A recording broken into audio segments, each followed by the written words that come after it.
सप्तम श्रेणी छात्रर गलाकाटी हत्या परिवार पक्षरु थाना अभियोग एभली घटना घटी जाइछि कटक जिला जगतपुर थाना अधीनस्थ पूर्वकच्छ ग्राम में।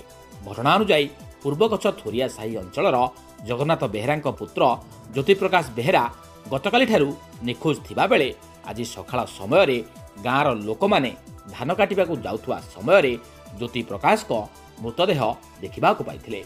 संगे संगे तांको परिवार लोकंकु खबर देथिले।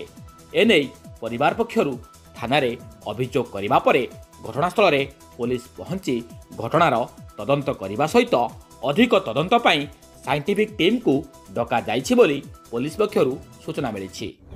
ना हूँ महेश्वर बेहेरा ग्राम पूर्वकच्छ।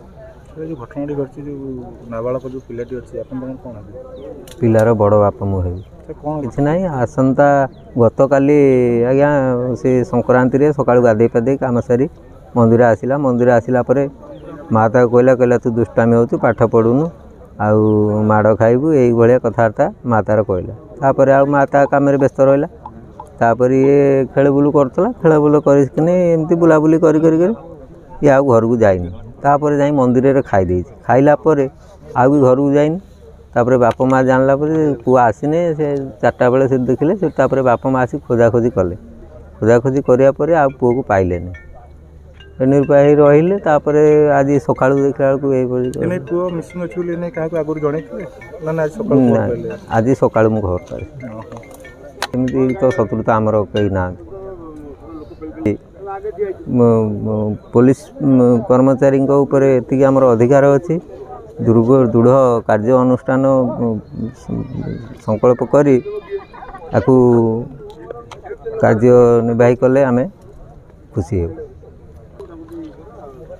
आमे पुलिस कर्मचारी की एति अनुरोध कराउछु जे आमर यही मर्डर केस उपरे जो घटना घटी दोषी को धरी ताकू ठीक दंड देले आमे सेतिरे खुशी जानि नथिलु।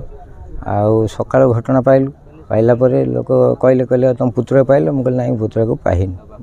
आउ कौन है ना पुत्र कालठू आपन घर जाइनी खबर माने मिसिंग अछि पुत्र आज्ञा आमे सर रहउछु सी रहउचंदी सेठी मंदिर कतरे आमे रहउछु खंजा भितर। आउ आमे ए विषय जानि नथिलु सकाळ कहला परे हेतु आमे कहलु नहीं आमे पाइनु। हेतु कहले खोजा खोजी कहले मु कहलु आमे तो जानि नथिलु ए घटना एबे खबर पाइलु।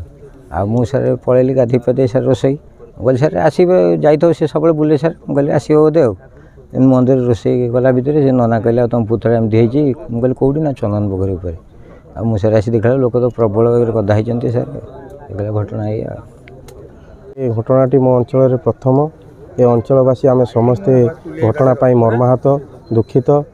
आम प्रभु लक्ष्मी नृसिंह पाखे प्रार्थना करुचु जे दोषी विरुद्ध रे दृढ़ कार्यानुष्ठान ग्रहण होगा सहित जल्दी घटना उपरू पर्दा उठ।